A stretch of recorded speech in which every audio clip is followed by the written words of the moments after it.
Imagine being trapped in a cell no larger than a parking space, where silence is your constant companion and human contact is a rare luxury. This is not science fiction. This is Red Onion State Prison, Virginia's notorious Supermax, where isolation is law and every sound, every movement, is monitored. Today we step inside a world that few have seen and even fewer have survived. Red Onion State Prison, located in the remote hills of Wise County, Virginia, stands as one of the most infamous Supermax prisons in the United States. Its inception in 1998 was not merely an expansion of the state's correctional system but a deliberate response to a growing concern over housing the most violent and high-risk inmates. During the 1990s, Virginia, like many other states, faced increasing prison populations fueled by stricter sentencing laws, mandatory minimums, and the escalation of violent crime. The need for a facility capable of containing individuals deemed too dangerous for traditional prisons became urgent. Red Onion was conceived as a facility where control, security, and isolation could be executed with precision. The very name Red Onion evokes a sense of harshness and severity, but the symbolism runs deeper. The prison is situated in an isolated, mountainous region, surrounded by dense forests and rugged terrain. This remote location was chosen deliberately, not only for security purposes but also to create a physical and psychological barrier between the inmates and the outside world. For the state, it was essential that the most dangerous offenders be separated from society entirely, and that even among the prison population, these individuals remained segregated from the general population. The location, difficult to access and isolated from urban centers, reinforced the prison's purpose as a fortress designed for containment rather than rehabilitation. Red Onion's architecture reflects its strict mandate. The prison was constructed with the explicit goal of preventing escapes and minimizing human contact between inmates and staff. Unlike traditional prisons, which may focus on communal living spaces, workshops, or recreational yards, Red Onion prioritizes controlled movement and observation. Every aspect of the facility, from the cell size to the surveillance systems, was meticulously planned to enforce maximum control. The cells themselves are intentionally compact, designed to minimize the potential for conflict while allowing staff to monitor inmates continuously. Hallways are narrow, fortified, and heavily monitored, with cameras and controlled access points ensuring that every step an inmate takes is recorded. The very structure of Red Onion communicates a philosophy: control is paramount and freedom, even within prison walls, is severely limited. The purpose of Red Onion extends beyond mere containment.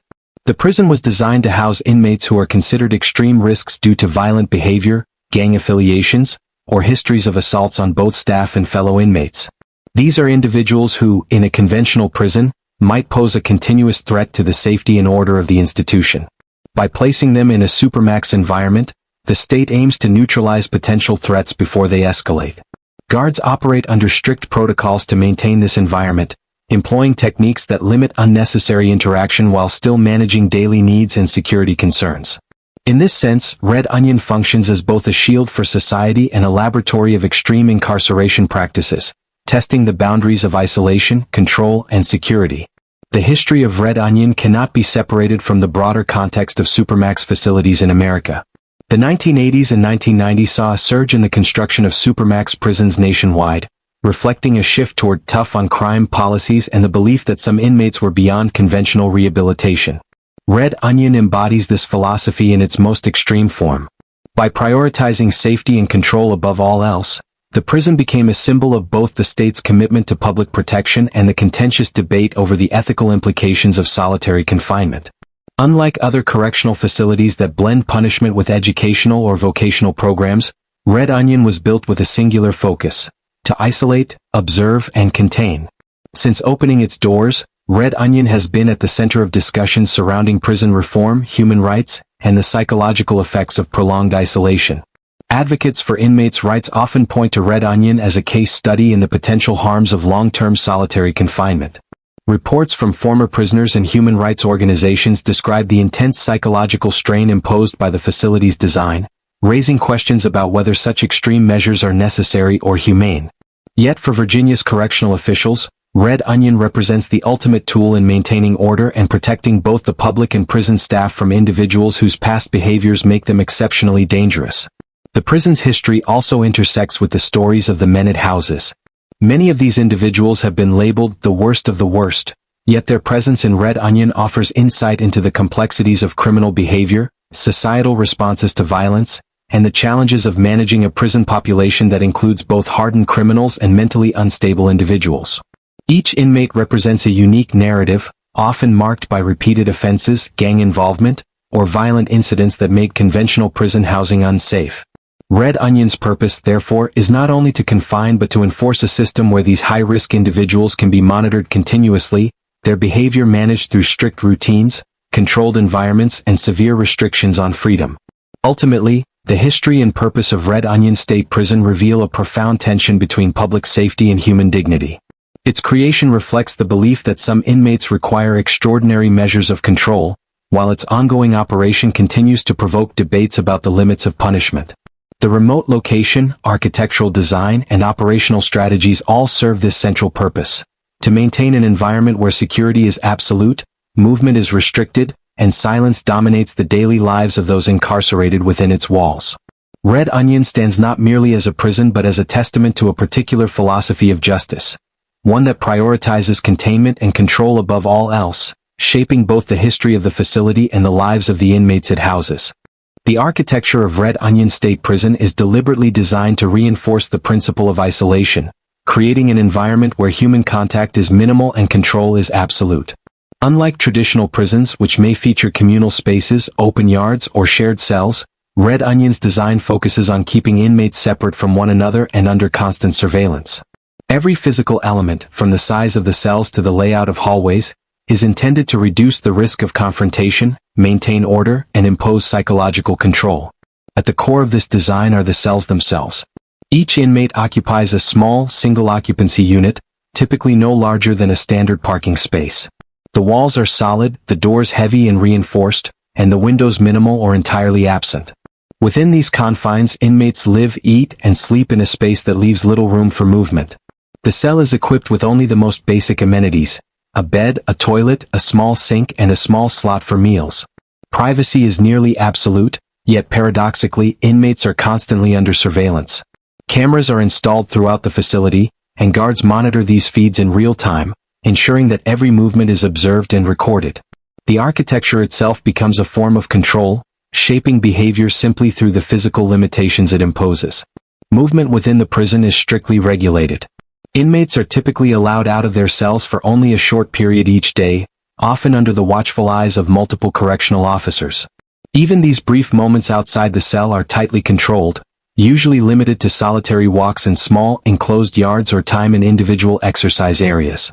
Hallways are narrow, fortified, and designed to funnel movement in predictable ways, minimizing opportunities for unmonitored interaction. Doors between sections are electronically controlled, and access points are heavily reinforced. Every corridor, gate, and observation tower is strategically placed to ensure maximum control over both inmates and staff. The prison's physical layout reinforces a hierarchy of control. Housing units are organized to keep inmates isolated not only from the general population but also from each other. This segmentation reduces the likelihood of gang activity, coordinated violence, or collective unrest. Even staff movement is regimented. Correctional officers follow strict protocols when entering and exiting cell blocks, often requiring multiple keys, security checks, and confirmation from control rooms. The result is a meticulously choreographed environment where every step, every interaction, and every sound is monitored and controlled. Technology plays a significant role in this architecture of isolation. Surveillance systems are pervasive, with cameras covering almost every angle of the prison. Motion sensors, intercoms, and secure control rooms allow staff to oversee inmates without direct contact.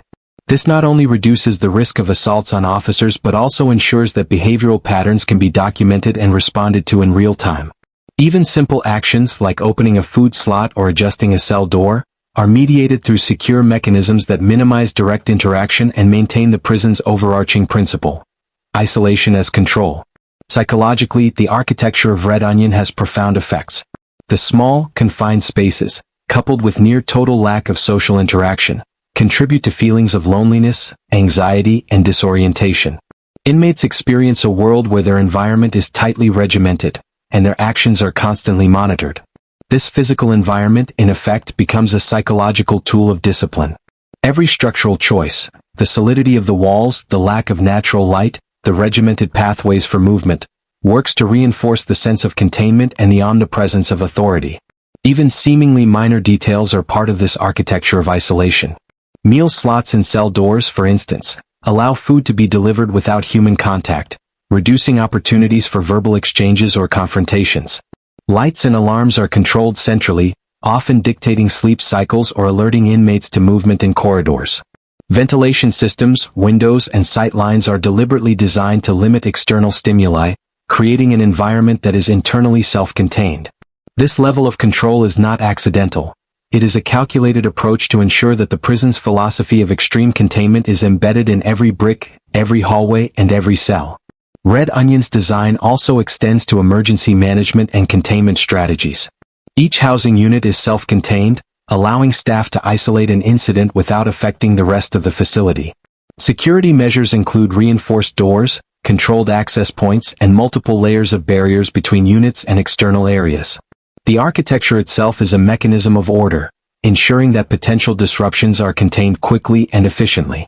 In this sense, the prison's physical design functions as both a preventative and reactive measure, reducing the need for direct confrontation while maintaining a high level of control. Ultimately, the architecture of Red Onion State Prison is inseparable from its purpose. Every element, the size of the cells, the narrow hallways, the surveillance systems, and the controlled movement protocols, is crafted to enforce isolation, maintain security, and exert psychological pressure on the inmates. It is a facility where the physical environment is as much a tool of control as the guards themselves, where silence, confinement, and observation shape daily life, and where the design of the prison embodies the philosophy of Supermax incarceration. Red Onion stands as a stark example of how architecture can be used to impose order, limit interaction, and control behavior, creating a world where isolation is not only a policy but a built-in feature of the prison itself. Life inside Red Onion State Prison is defined by extreme routine, stringent control, and a near-constant sense of isolation. For the inmates housed in this Supermax facility, a typical day is governed by schedules designed to minimize human contact and maintain strict order. Unlike traditional prisons, where communal activities, work programs, or educational opportunities provide structure and a measure of social interaction, the daily life of a Red Onion prisoner revolves almost entirely around solitary confinement. Inmates spend approximately 23 hours a day in their cells, with very limited time outside, creating an environment where monotony, silence, and confinement dominate every waking moment. The day begins in the small, austere cell that serves as the inmate's only living space. The room is sparsely furnished, containing only a narrow bed, a small toilet, a sink, and minimal storage. The walls are solid, the door reinforced, and the window, if present, is tiny, allowing little natural light. This cell functions not only as a place to sleep but also as the location for all daily activities: eating, reading, exercising, and even personal reflection.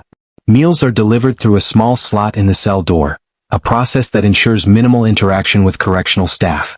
Breakfast, lunch, and dinner are predictable in timing and content, but the manner in which they are delivered emphasizes separation and control. Movement outside the cell is strictly scheduled and limited. Inmates may have access to a small exercise area, often for less than an hour a day, where they can walk or perform physical exercises. These exercise areas are usually enclosed and monitored, sometimes with high walls or fencing, further emphasizing the sense of confinement. Even when outside, direct contact with other inmates is rare, as interactions are minimized to reduce the potential for violence or disturbances. Guards supervise every movement, and all activity is monitored through cameras or other surveillance systems. The regimented schedule ensures that inmates follow routines precisely, leaving little room for spontaneity or unsanctioned behavior. Daily routines are not just about control, they also serve to enforce psychological compliance. The lack of meaningful social interaction, combined with the monotony of confined life, exerts a significant mental strain. Many inmates experience feelings of anxiety, depression, and disorientation as the days blur together. Reading, writing, or limited access to television and radio are often the only diversions from the monotony. These activities, however, are strictly regulated and do not substitute for human contact. Inmates learn to adapt to the silence and solitude, developing coping mechanisms that may range from meditation and exercise to journaling or mental exercises. The design of the daily schedule itself becomes a tool of containment, shaping behavior by restricting freedom and reinforcing a constant awareness of surveillance. Interactions with staff are highly controlled and transactional. When guards enter a cell, it is typically for specific purposes, delivering meals, conducting security checks, or addressing medical needs. These interactions are brief, formal, and strictly monitored. Communication is limited, and even casual conversation is rare. In this way, the structure of daily life reinforces both the authority of staff and the isolation of inmates. Every element of the routine, from waking up to mealtime, from exercise to lights out, is structured to maintain control, reduce risk, and minimize opportunities for conflict. Despite the restrictive nature of the daily schedule, inmates often find ways to impose personal structure on their lives. Some may create small routines such as timed exercise sessions, reading schedules, or religious practices, as a way to maintain a sense of normalcy. Others develop mental strategies to cope with the psychological strain, including memorization exercises, mental visualization, or reflection. These self-imposed routines become critical survival tools, helping inmates navigate the extreme conditions of Supermax incarceration. Health and hygiene are also shaped by the daily routine. Showers are limited and typically staggered to prevent overlap between inmates. Medical attention, when needed, is scheduled and delivered under strict supervision. Even these seemingly basic aspects of life are tightly controlled, emphasizing the overall philosophy of order and isolation. The extreme predictability of the daily schedule leaves inmates with little sense of personal freedom, reinforcing the dominance of the institution over individual lives. For staff, the daily routine is equally regimented but for opposite purposes: to maintain control, ensure safety, and monitor compliance. Guards follow precise protocols for movement, observation, and interaction. Every procedure, from unlocking a cell to conducting rounds, is designed to minimize risk and prevent disruption. The predictable schedule benefits both staff and inmates in maintaining order, but it comes at the cost of personal autonomy and social engagement for those confined within the facility.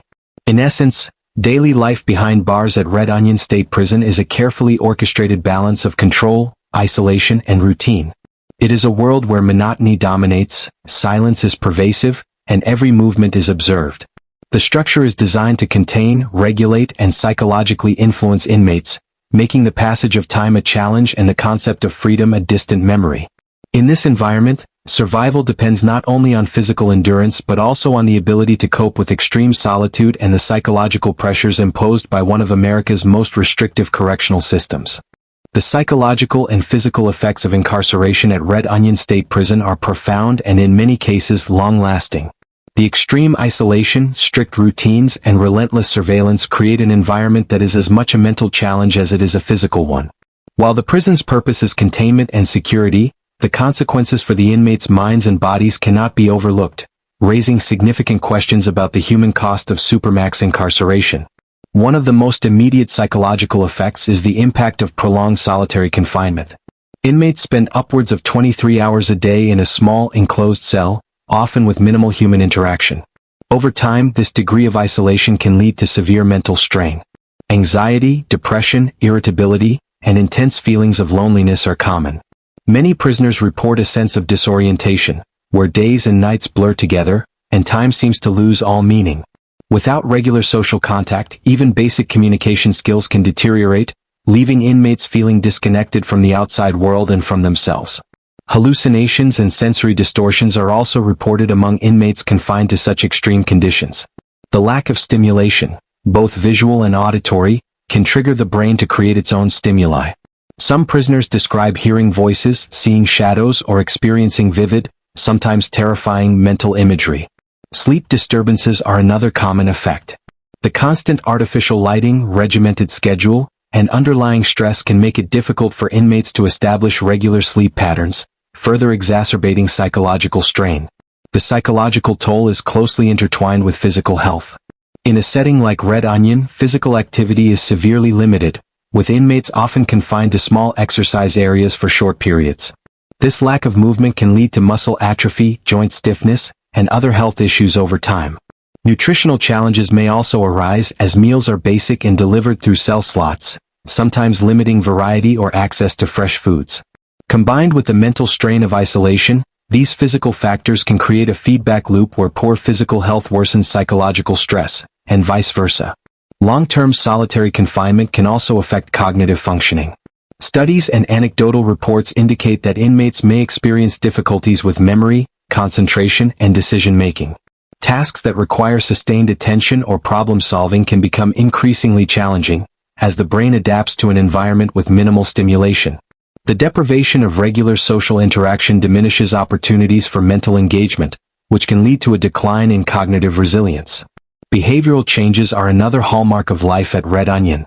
Inmates often develop coping mechanisms to manage stress and loneliness, ranging from journaling, reading, or meditation to repetitive routines designed to impose a sense of control over their confined lives.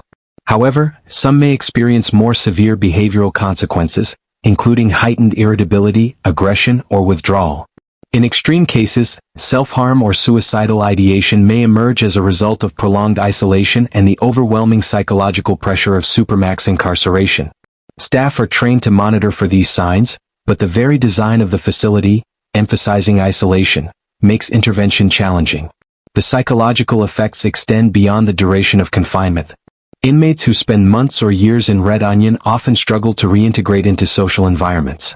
Even basic interactions can feel overwhelming, and trust in others may be difficult to rebuild. Former prisoners have described feeling out of sync with the world, struggling to adjust to situations that require collaboration, compromise, or emotional connection. These long-term effects highlight the enduring consequences of extreme isolation, not just for mental health but also for social functioning and overall well-being. On the physical side, the lack of sunlight and fresh air, limited physical activity, and confinement to a small cell can exacerbate chronic conditions such as heart disease, hypertension, or vitamin deficiencies. Regular medical care is available, but access is mediated through strict security protocols, and the stress of confinement can amplify existing conditions. Over time, the combination of physical restriction and psychological pressure creates a unique environment where health risks are compounded by the intensity of isolation. Red Onion State Prison, in its mission to contain the most dangerous offenders, demonstrates the stark human consequences of Supermax incarceration. The psychological and physical effects are inseparable from the prison's design and philosophy. Extreme control, minimal contact, and enforced solitude. While the facility may succeed in neutralizing dangerous behavior and maintaining security, it does so at a cost that is deeply felt by the inmates confined within its walls. The effects of this environment are not temporary. They linger, shaping behavior, cognition, and physical health long after an individual leaves the prison. In sum, the psychological and physical consequences of life in Red Onion are severe and multifaceted. Inmates endure isolation that tests the limits of human resilience, a regimented schedule that imposes monotony and stress, and environmental conditions that strain both mind and body. These effects are a direct outcome of the prison's purpose and design, reflecting the tension between security, control, and the human capacity to endure extreme confinement. Security at Red Onion State Prison is the cornerstone of its operation, shaping nearly every aspect of life within the facility. As a Supermax prison designed to house the most dangerous and high-risk inmates in Virginia, Red Onion employs an intricate system of protocols that prioritize control, surveillance, and risk mitigation above all else. The environment is engineered so that both staff and inmates are constantly aware of boundaries, authority, and the consequences of even minor infractions. Every procedure, structural design, and technological measure works in concert to maintain order and prevent disturbances. At the foundation of Red Onion's security system is constant surveillance. The facility is equipped with an extensive network of cameras covering virtually every area, from cell blocks and hallways to exercise yards and corridors. These cameras are monitored 24 hours a day in centralized control rooms, allowing officers to observe multiple angles simultaneously. Motion sensors and automated alarms are integrated into the infrastructure to detect unusual activity or unauthorized movement, ensuring that potential threats are identified instantly. Even minor deviations from routine, such as an inmate lingering in one area too long, can trigger a security response, reinforcing the strict regimen of control. The protocols for inmate movement are equally rigorous. Movement outside the cell, whether for exercise, medical attention, or other approved activities, is tightly scheduled and supervised. Inmates are rarely allowed to move freely. Instead, they follow precise, timed routes monitored by multiple officers. Hallways are narrow and fortified, often with barriers and checkpoints that limit opportunities for unsanctioned interaction. Doors are electronically controlled, requiring authorization from control rooms, and each movement is documented.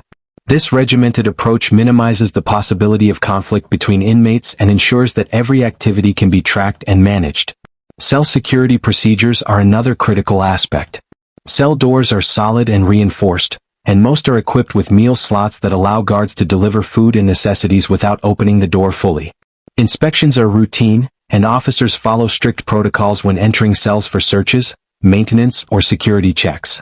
These procedures are designed to reduce risk while maintaining a high level of control over both inmates and staff. The consistency of these routines communicates authority and reinforces the idea that the facility is a controlled, predictable environment. Red Onion also employs emergency response protocols to address incidents rapidly and efficiently. In the event of a fight, medical emergency, or security breach, officers follow a highly choreographed sequence of actions designed to contain the situation while minimizing risk. Specialized teams are trained to respond to high-risk scenarios, and containment strategies are embedded into the prison's architecture itself.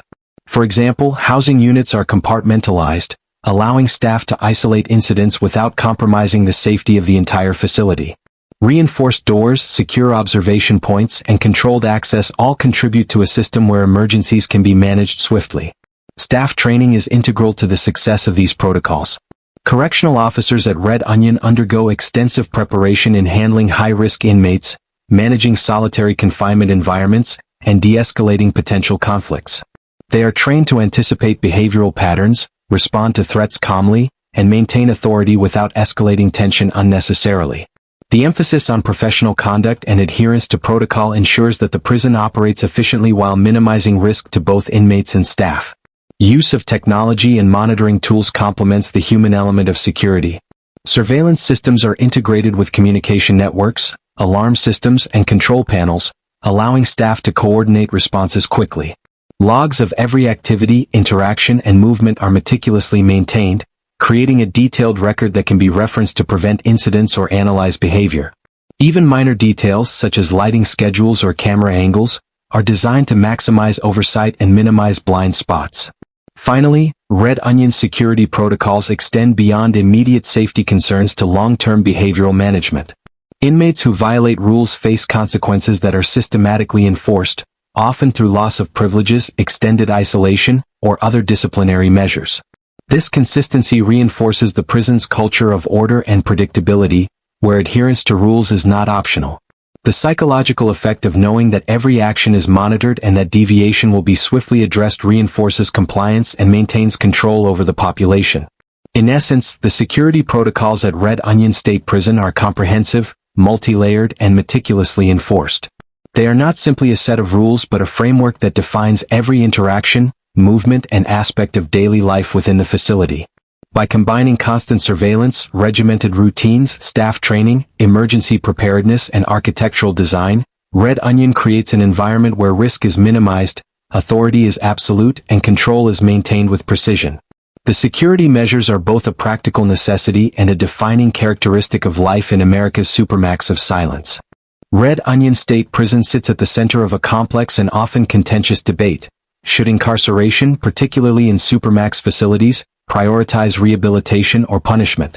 The very design of Red Onion, with its emphasis on isolation, control, and security, reflects a philosophy that leans heavily toward punishment. Yet this approach raises profound ethical and practical questions about the purpose of the criminal justice system, the long-term effects on inmates, and society's broader responsibilities.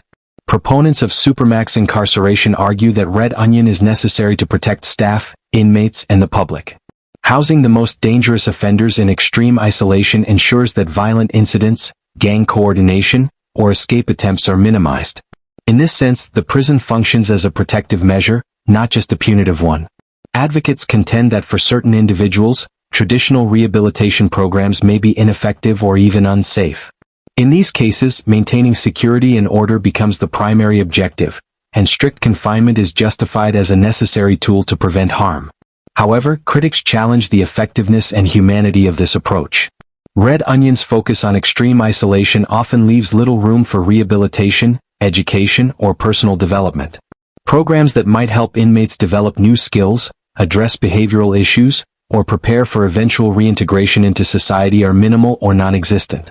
Over time, prolonged isolation can exacerbate mental health problems, increase social withdrawal, and reduce cognitive function, making eventual reintegration even more challenging.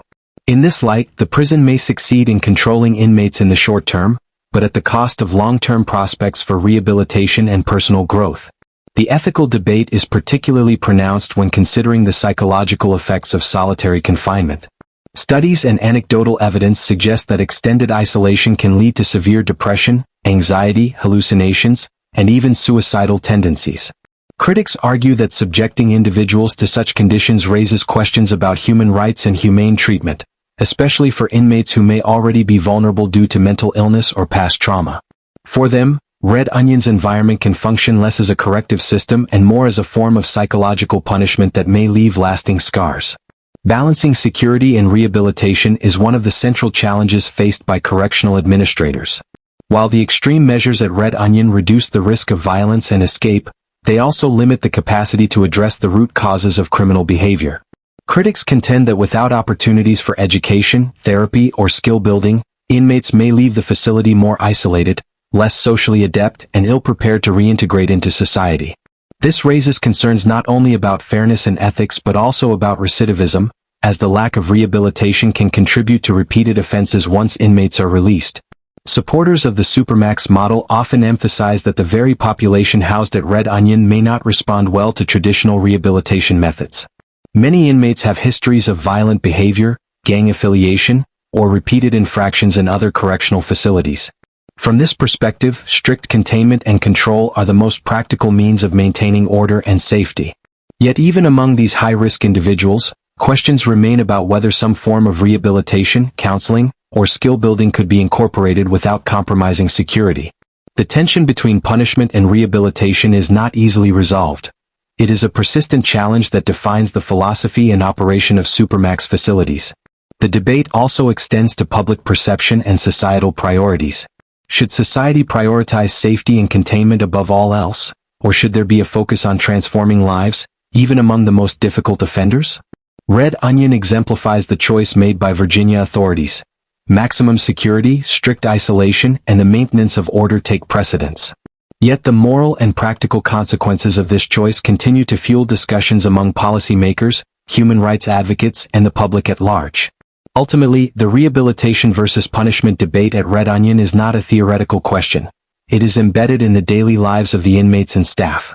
Every protocol, every routine, and every architectural choice reflects a prioritization of control over reform. The facility operates under the belief that containment is the highest priority, yet the long-term social, psychological, and ethical implications of this approach remain deeply contested. Red Onion stands as a vivid illustration of the tension between society's need for security and the ideals of justice, rehabilitation, and humane treatment. The most vivid understanding of Red Onion State Prison comes not from its architecture, protocols, or official reports, but from the stories of those who have lived and worked within its walls. Accounts from former inmates and correctional staff provide a rare glimpse into the human experiences behind the fortress of control, revealing the fear, resilience, and psychological complexity that define life in America's Supermax of silence. These stories capture the reality of extreme isolation, the struggles for survival, and the small acts of humanity that persist even in the harshest conditions. For inmates, daily life is often described as a battle against both physical confinement and mental deterioration. Many recount the profound loneliness that comes with being locked in a tiny cell for 23 hours a day. One former prisoner described the days as an endless stretch of walls and silence, where time lost all meaning and every sound became magnified. Footsteps in the hallway, the click of a lock, or a distant voice through the vent could evoke intense anxiety or relief, illustrating the heightened sensitivity created by isolation. Such stories highlight the psychological toll of Supermax incarceration, where even minor sensory input can carry enormous emotional weight. Other inmates share accounts of adaptation and coping mechanisms developed to survive the extreme conditions. Some describe creating mental routines, repeating prayers, memorizing books, or visualizing the outside world, as a way to impose structure and maintain sanity. Others engage in physical exercises, push-ups, or pacing within their cell, using limited space to preserve both health and a sense of agency. These personal strategies underscore the human capacity for resilience, even in an environment deliberately designed to suppress autonomy and connection. The staff of Red Onion also offer revealing insights. Correctional officers describe the constant vigilance required to maintain order in a population that can be unpredictable and volatile. Many recount the psychological strain of monitoring high-risk inmates, enforcing strict protocols, and witnessing the effects of isolation firsthand. Some officers express empathy for the inmates, acknowledging the difficulty of enduring such confinement, while others emphasize the necessity of the measures in place to prevent violence and protect staff. These perspectives highlight the dual challenges faced by those working in Supermax facilities, balancing safety with humanity, and enforcing rules without dehumanizing those they supervise. Stories from inside also illuminate moments of tension, confrontation, and sometimes even tragedy. Inmates have reported intense emotional reactions to minor events, from disputes over cell privileges to conflicts with guards. Instances of self-harm or suicidal behavior, while not universal, serve as stark reminders of the mental fragility that prolonged isolation can induce. Yet, within these accounts, there are also instances of resilience, cooperation, and even small acts of kindness, notes passed discreetly, shared prayers, or gestures of mutual respect, that reveal a glimmer of humanity persisting in a system designed to suppress it. The narratives of former inmates further highlight the long-term impact of life in Red Onion. Many recount difficulties adjusting to life outside prison, struggling with social reintegration, trust, and emotional regulation. The extreme isolation and regimented routines of the Supermax environment leave lasting impressions, shaping behavior and cognition in ways that can complicate life after release. These stories emphasize that the consequences of incarceration extend far beyond the prison walls, affecting mental health, relationships, and the ability to function in society. Even brief anecdotes from staff capture the extraordinary environment. Officers recall the silence that dominates the halls, broken only by the mechanical sounds of locks and doors, and the intense focus required to maintain control over the population. They speak of watching inmates move through the day with methodical predictability, where each action is constrained by rules, architecture, and surveillance. The monotony, vigilance, and tension combine to create an atmosphere unique to Supermax incarceration, one where both inmates and staff navigate a world defined by control, isolation, and constant observation. Ultimately, the stories from inside Red Onion State Prison bring the abstract concepts of isolation, security, and control to life. They illustrate the human consequences of the Supermax philosophy, the mental and physical challenges faced by inmates, the careful management required by staff, and the psychological tension embedded in every interaction. These narratives give voice to the silent halls of Red Onion, revealing a world where extreme confinement tests the limits of human endurance, yet where resilience, adaptation, and the persistence of humanity continue to emerge in even the harshest conditions.